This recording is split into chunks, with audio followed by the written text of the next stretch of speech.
Hey, welcome back to the About the Labor podcast here at VikingsTerritory.com. I am BJ Reidell, back here with my guy, Drew Mahowald, and today we're talking about a Minnesota Vikings loss, unfortunately. Vikings go down 14-7 at US Bank Stadium against the Detroit Lions. Defense produces a pretty outstanding effort overall. Offense, not so much. The big story coming out of this one, obviously, and probably the main talker for the show, Dalvin Cook, non-contact knee injury. It's not official as of this recording, but it looks like he's going to be adding his name to the list of ACL tears in Vikings history. So we'll talk a little bit about that, what it means for Latavius Murray and what the Vikings might do moving forward to sort of adjust their scheme. And we'll talk about the game as a whole. Obviously it was a pretty dull performance, but there were some good things. There are some things to build on, and there's some stuff that's just worth rehashing just to try to get that optimism flowing once again. I can't imagine it's much lower now than it has been at any point during this season. So we'll do our best to do that as well, and then finish up with some Twitter takes and whatnot. So let's get the word from our sponsor out of the way as usual here. Black Stack Brewing, brand new brewery smack dab in the middle of Minneapolis and St. Paul with a wide range of clean, flavorful brews and a massive bright tap room, perfect for intimate settings, all the way to special events. That's Black Stack Brewing, 755 North Pryor, just north of Menards, off of University Avenue. And just a reminder, once again, next Monday there will be a viewing party at Black Stack Brewing on their massive 113-inch something projector screen. That's bigger than that, isn't it? I think it's 180 or 90 inches. It's large. It's large. It's big, yeah. And that will be for the Vikings Bears game. Make sure to check that out. Should be a lot of fun. So let's talk a little bit about this Vikings football team. Coming into this week, optimism was way back up. Per standard, Vikings bring it way back down. I don't know if it really was the performance that really killed the optimism, kind of just deflated people today.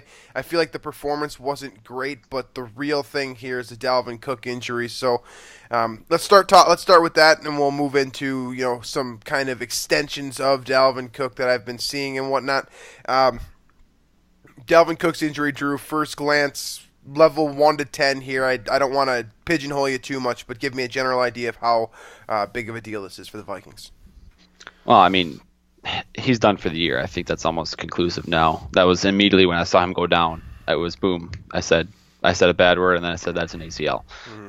So that was my initial reaction. So it sucks. I think he's been the catalyst for this offense this season. His productivity on the ground and as a weapon in the pass game, and also as a blocker too. It's rare you get a guy that can do all three of those things and do it at the level he has. And I think he's really opened up a lot of doors for this offense that are now going to be closed when he's out of the game. So the Vikings would revert to a rushing attack that I don't want to compare it to last year, because last year was that seriously awful on so many levels. Because the Vikings have a better offensive line now. Clearly there's better pieces there, but I do think that the Thunder Lightning combo that the Vikings used last year, I think that's kind of going to be the attack, and I think Latavius Murray will take the place of Asiata. You'll have kind of a rich man's Asiata there with Murray, and then as long as Jerick McKinnon is still healthy, you'll have him as your Lightning. So I think Murray and McKinnon are okay, but I do think this team will have to be a pass first team from now on, and that's a scary proposition with Case Keenum still your only healthy quarterback on the roster. So Sam Bradford, please get healthy. Because it looks like the Vikings are going to need you sooner than we kind of initially thought before the Cook injury. Yeah, this is not it's not good at all. There's really no way around it. I'm just going to say that virtually the same thing that Drew just said. This sucks. I'm not gonna get after anyone for throwing a tantrum over the Cook injury. I'm not gonna get after anyone for the woe is me right now, because Vikings knees are made of glass. It's getting old. This narrative is stupid and it needs to end. So I know I'm with you guys. And here's the big thing with Dalvin Cook for me is him going down is depriving more than just us. It's kind of depriving the league. It's depriving fantasy football. I mean, dude, this guy was electric through 3.25 weeks, whatever it was. And that just goes beyond the Vikings. I mean, he was so much fun to. How much more fun were Dalvin Cook carries this year than the Matt Asiata carries last year? I mean, his presence has been more than just being a dominant force in the run, stabilizing the running game. I think it was Adam Thielen or maybe Stephon Diggs, one of the two of them, said that he has a very soothing presence in the locker room. Just a good guy to just have around that kind of keeps everyone motivated, keeps everyone positive. And I totally see that with him. He's the type of guy that, for me, I can't see him speaking above a dull roar. Like, I see him being someone that, like, yells at you but, like, never goes above a certain octave. Like, I don't know, man. It just sucks to see him go down because at the rate he was going, it was between him and Kareem Hunt for Offensive Rookie of the Year. And, you know, it's a special guy that, and on top of it, it's one of those injuries where it's like, is he going to come back stronger, maybe? Or is he going to take, you know, the old school ACL route, and is this going to be like, you know, we're never going to see that level of Dalvin again?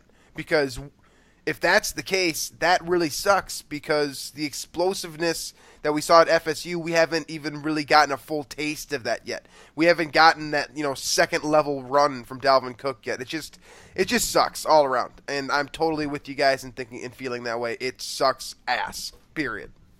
Yeah, that's a great way to sum it up, and I don't really feel like going too far else into it because it's awful, you know. Obviously for the player, for the person Dalvin Cook is, obviously to have this injury, that sucks. And I'm sure that's derailing for him. But personally speaking, I know I was excited to watch him play, and I thought, you know, historically he's the best running back the Vikings have had since Adrian Peterson already. You know, it took him 4 games to establish that, and 3.5 games to establish that. So I hope he can come back strong. I hope he's back for next season. I would, you know, I guess I cautiously, optimistically anticipate that he will be ready next year, but you just never know. Clearly, I think us as a fan base can speak to that more than any other fan base at this point. So, yeah, I guess we will see a Dalvin Cook reboot in 2018, and hopefully, I'm sure we'll talk about him quite a bit between now and then, but just, you know, the simple thing here is moving forward. I just hope he's back to full strength, back to 100% next year, and can, you know, reset in a year when, you know, cross your fingers, the Vikings are a little bit healthier at the quarterback position. Everything's a little bit more stable, and things could come together a little bit better next year with Dalvin Cook in the you know, back in the stable and whatnot. But for the time being, I mean, I understand the all hope is lost take at this point. I mean, you've lost your quarterback, you've lost your running back. But let's talk about a couple of things that you haven't lost, first of all. And then we'll talk about what needs to happen with the running back position. First of all, you still got your defense. And as far as I'm concerned, they're, you know, playing as at high of a level as they ever have. You're starting to force turnovers now. Harrison Smith really is all over the place again. Xavier Rhodes continues to be a shutdown cornerback. I thought Trey Waynes played his best game of the year against Detroit today for the most part, coming up. And, you know, I know he missed the long run. I know he didn't set the edge. Whatever. Guys, it was one play. For the rest of the game, he was lights out pretty much. Mackenzie Alexander seems like he's playing better. We didn't see Tremaine Brock at all today, I don't think. But for the most part, that secondary is playing well. And then hats off to the defensive line. They were unstoppable today. So Vikings still have a defense. And as long as you can play defense, as long as you can stop football teams, that magic number is still 20. And I still believe that Case Keenum and Latavius Murray, that group plus these receivers that right now both Thielen and Diggs have to be Pro Bowlers at this point through 4 weeks. I still believe that if you go pass first, and, you know, Keenum's the guy that used to air it out at Houston. He knows how to go pass first. It's just a matter of can he execute it. And I think that you have enough pieces because Murray can still pass protect very well. You can trust him to do all 3 downs worth of running back responsibilities. He's just not as explosive as Dalvin Cook, and he's not Dalvin Cook. But I still think there's reason to believe this team can compete at a high level. I guess we'll figure that out next week against Chicago, but I'm still optimistic for this season, especially if Sam Bradford can come back at some point.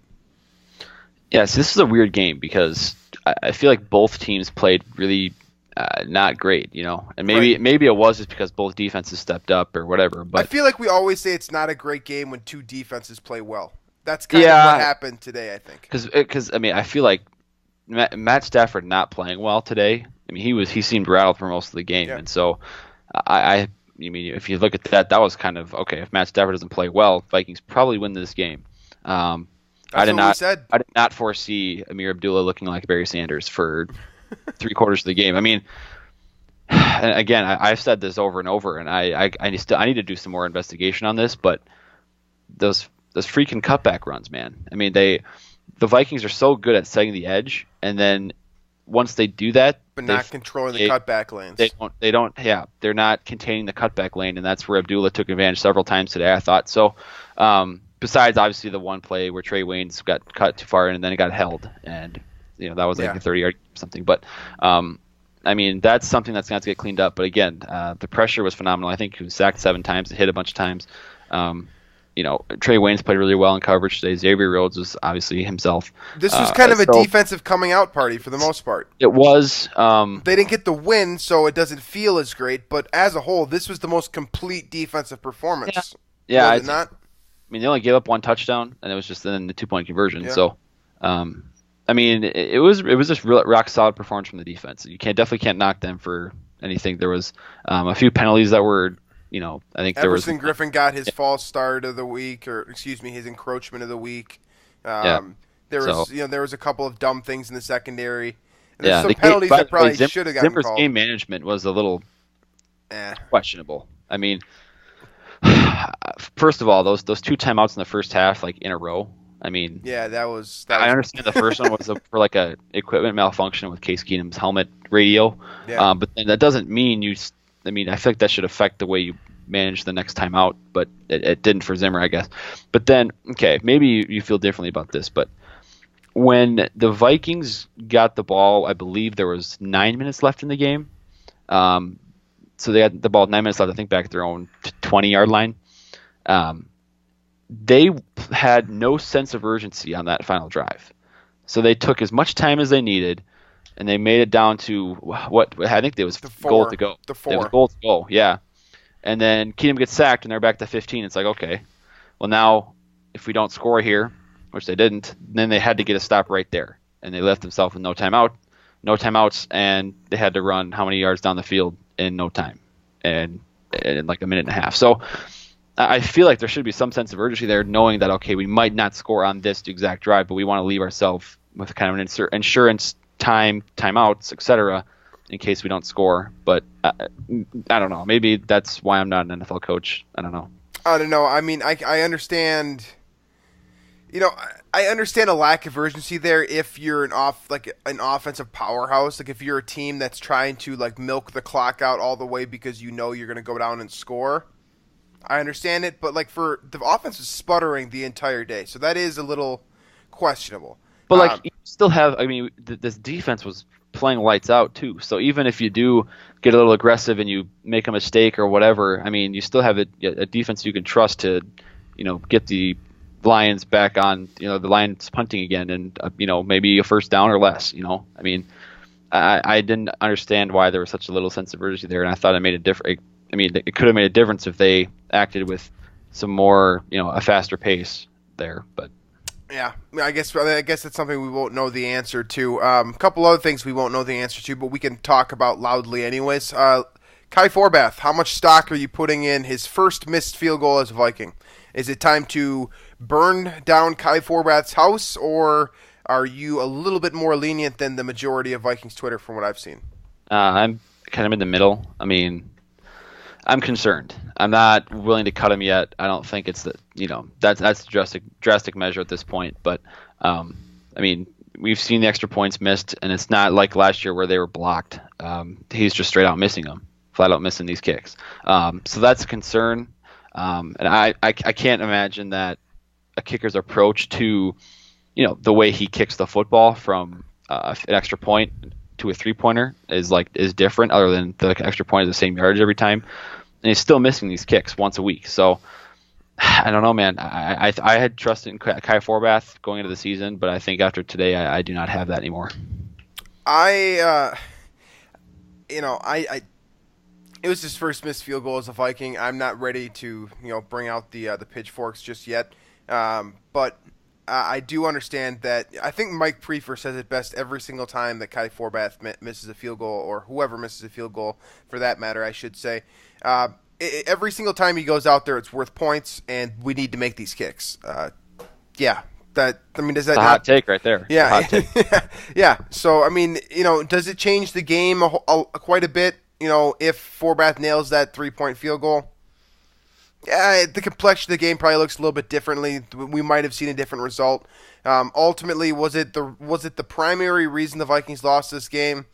No, and I'm not using penalties either. I think that's garbage. We talked about that a little bit on the Vikings roundtable. Drew and I seem to be on the same page with that. Where there was probably some missed pass interference penalties, probably a couple key ones. But if you're blaming the penalties and the kick for the Vikings loss today, you're ignoring a lot of information. They did so many things wrong at critical moments. You have the dropped third down by Jerick McKinnon. You have you're at the first. You got first and goal at the 4-yard line. You basically fail twice and then back yourself up 10 more yards before failing again on fourth down. Oh, and it would have been right before Kai Forbath missed a kick. I believe they had a 3rd and 8 or something like that, and Keenum checked down to McKinnon and went incomplete. But he had Adam Thielen wide open in the end zone on a corner route that he didn't see for some reason. So, the missed chances were out there. And by the way, Zach Zinner's recovery of that fumble that Stafford had proved to be probably the biggest play of the game. Yeah. If the Vikings fall on that, they're at the Lions 10-yard line or something like that. Yeah, like the 8. Early in the fourth quarter. That could have been, and I'm assuming the Vikings would have capitalized in some way there. And general, when an offense fumbles a football, especially when it's going the direction that that momentum is carrying your defense, that's a hell of a play by Zach Zenner. Good for you, Zach. But there was just so many things wrong with this football game that I'm not willing to dwell on one particular mistake and really blame one or two people. Eric Kendricks missed a handful of tackles today. I had 4. I'm going to go and do my recount tomorrow when I watch the all 22. But I had 4 missed tackles for him. I saw Trey Waynes. For what it's worth, he did have a good game playing run defense again. But I saw Trey Waynes miss a couple of tackles. Anthony Barr was phenomenal again, but he had that fingertips interception that you love to see him come up with. Xavier Rhodes drops the interception as well. There was just so many chances. You come out with the lead in the third quarter and you just say, all right, never mind, take the ball, you try to score instead. It's the recipe for that third quarter. It's one of those games where it feels like the Lions had no business winning this game, but the Vikings didn't have any business winning it either because there were so many opportunities to capitalize, and they didn't. The Lions presented the Vikings with so many opportunities and just didn't. Adam Thielen fumbles. That on your. I'm not saying the Vikings would have gone down and scored, but it would have been nice to have a real try. There was just so many mistakes. It was just this game was about shooting themselves in the foot. The Vikings did it, and they probably did it 8, 9, 10 times. If you shoot yourself enough time, if you shoot a couple rounds on your foot, you're probably not gonna be able to walk, and that's what happened for the Vikings today. They couldn't quite get. Once again, you get to the 20-point plateau that we always talk about. I think even Chris Spielman mentioned this on the broadcast. If you get to 20 points as the Vikings offense, more than often than not, you're going to win with the Mike Zimmer defense. And that's what would have happened again today. Offense wasn't good enough, and it wasn't even that they weren't efficient. It's just that they kept – no, it was that they were efficient. They were completing passes, but as soon as they completed the pass, they would turn the ball over or back themselves up with the holding penalty or do some other variation of Vikings stupid stuff that we've been, gotten accustomed to over the years. This is I don't know what you said. This was basically a microcosm of Vikings football. Yep. It was. You get an injury. When the Vikings get good players, they blow their knee out. It's just what happens. And then if the Vikings get good players that don't blow their knee out, and you get a pretty good squad together of relatively healthy players, your kicker misses. in a crucial moment. I mean, that's really essentially what the Vikings franchise has been for the past 20 years. So, Yeah. I mean, yeah, and it's sorry to say, but that's not wrong in the least. So, any other fire takes here on the game itself, or do you want to hop into the mailbag and end this abysmal rapid reaction here? I will say that I think Keenum, I kind of, in the pregame show, which by the way we did get launched this week. Want to check that out on our Periscope or on Vikings Territory YouTube. You can rewatch our predictions if you're interested in that. But film analysis isn't bad either. Right. I kind of said that okay, from Keenum we can expect a middle ground between his game against the Buccaneers, right, which was way at the top, and Pittsburgh way at the bottom. I think he kind of did that. Yes. He had some flashes of brilliant play. I mean that throw where he got hit to Diggs, who was running a fade out of the slot, I believe, down the sideline. That was a phenomenal throw. But then he was errant quite a bit on some other throws. Under pressure, he didn't look very comfortable again today. The Vikings' offensive line and pass protection wasn't smooth. I didn't think it was that bad, though. The communication was not good. Bad. Yes. Right. So I think execution of blocks was good, yes, but the communication of picking things up was iffy at times. So that was the problem, I think. But I think Keenum overall will have to play better than tonight to beat the Bears next week, for sure.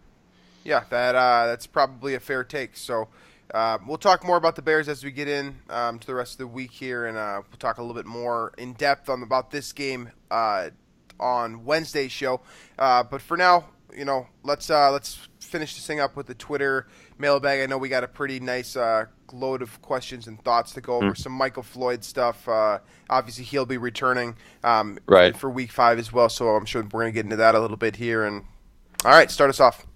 Well, Eli, our buddy at School Sees, asked us last week, and we didn't get to it, about Bradford when he'll play again. He actually is kind of – his hot take was that Bradford will never play as a Viking again. Where do you feel about that? And if you do think he'll return soon, what game are you looking at on the schedule? I'm still honestly I'm not counting him out for Chicago yet. I understand the sentiment with Bradford that he might not play again. I'm still personally hopeful that he'll play again this season at some point. And until Mike Zimmer says so, until he's officially ruled out indefinitely, I'm just gonna play it week to week, like play it by ear, kind of the same way that Zimmer acts like he is, and be hopeful. So I don't know, lukewarm take. I guess I think he'll be back. Yeah, I'm looking at the Packers game, Week 6. I think I get the whole Bradford thing, that it lingers and lingers, but it sounds like they're playing this whole time, once they really figured out the actual diagnosis was, to bring him back for the Packers game. Because I think bringing him back with that type of injury on the Soldier Field turf and then recovering on a short week after that on a Monday night, probably not the best way to execute that. So I'm thinking they're going to sit him out against the Bears and then try to get him ready for the Packers game, which will be a very important game. So that's kind of my prediction on Sam Bradford right now. Just need one more, I think. We need one more outing from Case Keenum. Hopefully get the Vikings to 3-2, and then maybe Bradford can get out a win against the Packers Week 6. And I like that. Let's roll with that. Yeah, they can do that, I think, right? Mm-hmm. And then Tyler Stahl last week, we also didn't get to this one. He asked us about the cornerback rotation. He's asking about Tremaine Brock, what he thought his role would be against the Lions. So what did you see from Brock and or any the cornerback snaps, I guess, that were played against the Lions? Well, I don't remember seeing Tremaine Brock out there at all. It might have been a couple of snaps, but I didn't remember seeing anything. Rhodes looked very good again. Marvin Jones showed up for 2 catches per standard. So I thought Rhodes was very good again today, locking down his side. Like I said, I think this is Trey Waynes' best game of the year. Terrence Newman and Mackenzie Alexander didn't do anything to stand out in a negative way out of the slot. So overall, I thought it was, honestly, dude, this was the most complete defensive effort we've seen all year. They just didn't get the turnovers. The pass rush wasn't always just a production of the pass rush. The secondary was giving some coverage sacks as well. Mm-hmm. So I think that the secondary is setting up pretty nicely. The defense as a whole, honestly, it looks like Anthony Barr's coming back to life too this year. So defense as a whole is really setting up pretty nicely. It's just a matter of can the offense get to 20 points as far as I'm concerned. Yeah, can the offense score 20 points? That's going to be the question every single week. Yes. And this week it would have been enough for a win. Not a shocking development there. So I feel like Mackenzie Alexander played pretty well when he was in the game today. It looked like it was he and Newman in the slot kind of rotating for the most part. Mm-hmm. I mean, I'll have to go double check, but this is kind of the premise of this show anyways, just to get a rapid reaction from what we saw, and then we'll dive deeper into film review in our next show. But I thought Mackenzie Alexander was just fine, if not good today. Yeah, I agree with that. I think the cornerbacks, I think Brock is he's going to be depth, which I thought he would come in and contribute right away. But again, I think I didn't really consider how complex this would be, jumping into a Mike Zimmer defense where it has taken Trey Waynes, it has taken Mackenzie Alexander, it's taken these guys multiple years to finally figure out. So, and Mac has looked a lot better than it suggested during the preseason, I think, too. That's worth noting as one of he did not look good in the preseason. He did not stand out during training camp. He's making plays in the slot cornerback position. Which he almost had a pick today. So maybe the coaching staff has liked him all along here because I feel like when they cut Anton Exum I can't remember what the corresponding move was for that, but when they cut Anton Exum, I was kind of skeptical because I didn't like what they had for options. That was when they brought Brock on, wasn't it? Yeah. When they cut Exum. Okay. Mm-hmm. But yeah, I was kind of wondering what they were doing with the slot option there, and maybe Brock was the next slot guy, but regardless, it sounds like Alexander, at least in my eyes, is let's put it simply here. Slot. From what we've seen so far this year, it's been Mackenzie Alexander, Terrence Newman, and then Tremaine Brock in that order for those three cornerbacks.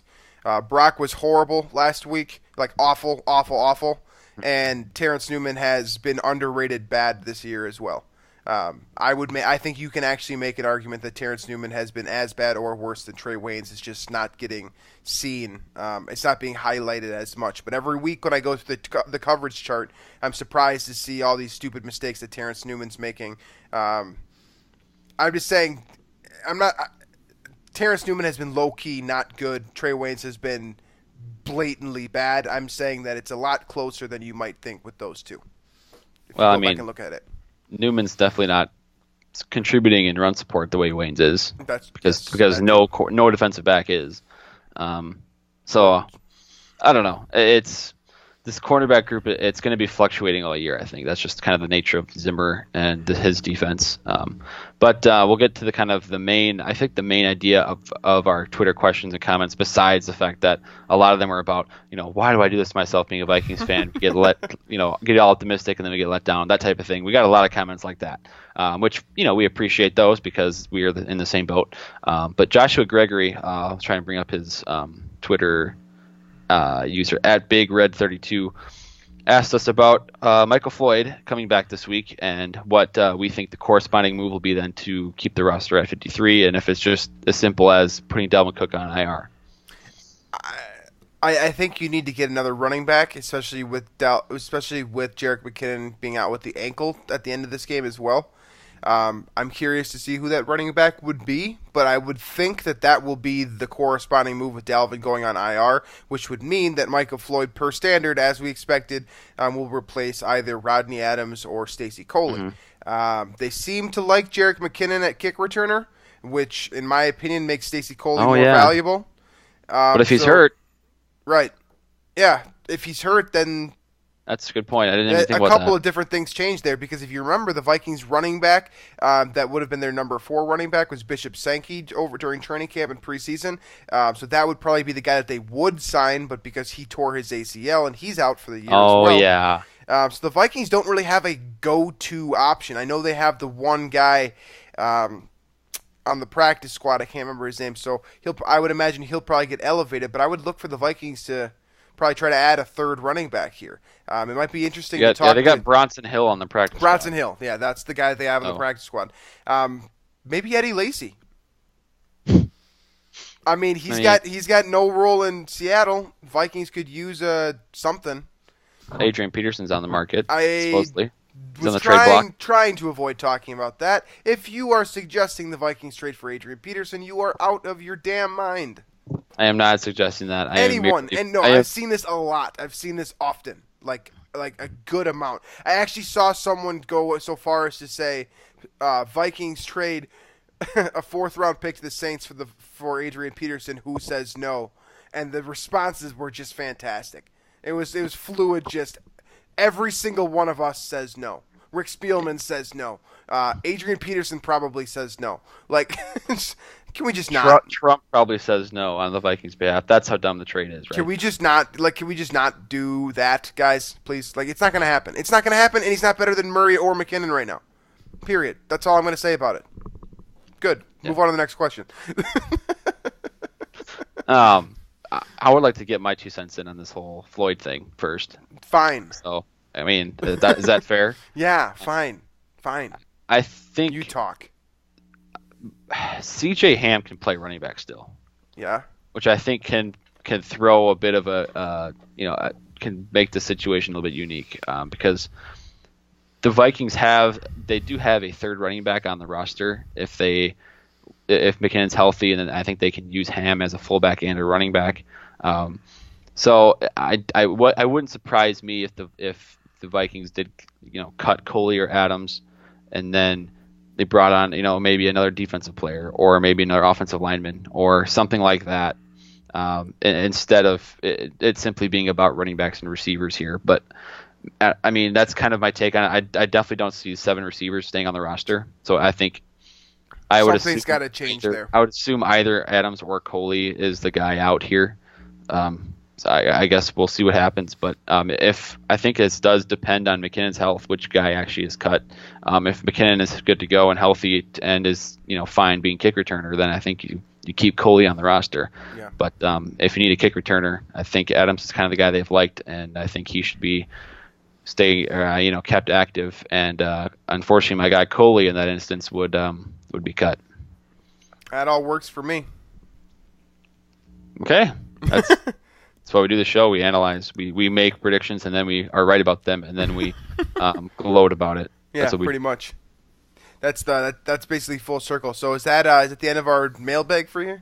Then? That's pretty much. I mean, I can read off all the tweets we got from people that basically, I'll Eric at godlike0814, he sent us about 4 tweets and essentially saying, why do we do this to ourselves as Vikings fans? No sane person should have to do this. And then he said, I hate to say it, but it'd be nice to be a Packers fan or a Patriots fan, which that's when you have gone to the dark side, Eric. I mean, but then Tommy Gunn at Tommy the Gun 13, he says, why must it hurt? Why must following the Vikings always hurt? So that's where we're at. That's where we're at. Hey, I get it. I get it, man. This is it's a sad day. It sucks, and skull scale's dipping quite a bit. Skull scale's dipping quite a bit. The enthusiasm on this show is dipping quite a bit. I did see suggestions of tanking on my timeline, which was that's such a typical move for the Vikings. Like, you lose one player for the season, and then it's over. All right, let's go get these overhyped quarterbacks in the draft now. On top of it, too, the players they want to tank for are like a safety. Like they want to go get safety from FSU, who very good safety, Derwin James. But guys, we're not going to tank for Derwin James. He's a safety. We already have one of those that's pretty good. We don't need the number 4 overall pick. You guys are out of your minds. And so are we. So it works. But anyways, that is the Rapid Reaction show. Hopefully, as Drew said, you guys checked out the pregame show earlier today. We thought it was a pretty good success. It went pretty well. We're happy to finally get that thing off the ground. So that will be every week moving forward here. You can expect that every Sunday, 1 hour before game time. So I guess it'll be next Monday. We will be ready to go it'll be a night game. So we'll see how that works out. And then, you can find us at Vikings Territory, iTunes, Stitcher, Google Play, on Twitter at VikingsATL Pod. That's about it. So hopefully we'll get some, we'll wake up to some good news on Dalvin Cook, or I guess I should say some miraculous don't get your hope up. Don't get your hopes news. up. Yeah, whatever it is.